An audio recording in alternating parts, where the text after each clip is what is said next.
Welcome to another edition of Question and Answer with a Criminal Defense Attorney. My name is Mark Solomon, a defense attorney in Denver, Colorado, and today's question is about careless driving.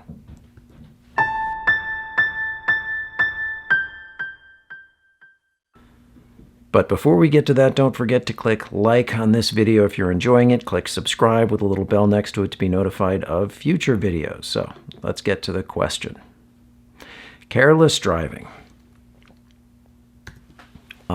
Subsection 1, this is the state version. Pretty much all the municipal ones I've ever dealt with mirror this one. Sometimes they're a little bit simpler, but driving in a careless manner, right? Without considering all of the other attendant circumstances. And there's a list of those attendant circumstances too, like the grade, width, traffic, anything else on the highway. I like to say if a police officer sees that your car has done something it's not supposed to have done, or if your car touches something it's not supposed to, like another car, a person, or an object, then this is probably the ticket that you're going to get.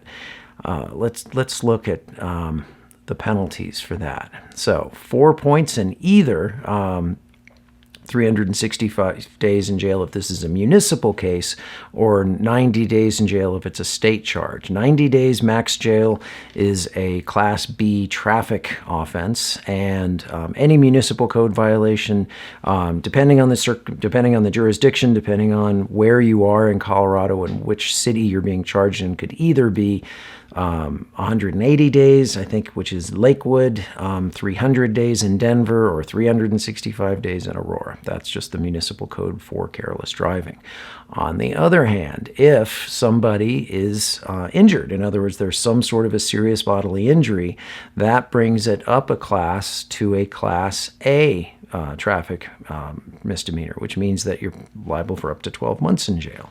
And same thing, 4 points with injury. However, it is 12 points if somebody unfortunately dies.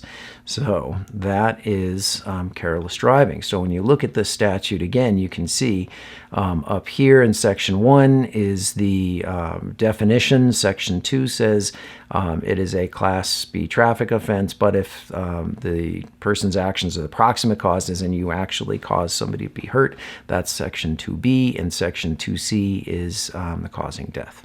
So that is the question and answer for today. If you would like your own question answered in a future video, don't forget you can put it in the comments below, email me, or tag me on Twitter. And as always, you have a right to remain silent. If a police officer asks you anything about what you have, what you know, where you've been, or anything, you have a right to say, I don't want to talk to you. And if they persist, I want a lawyer.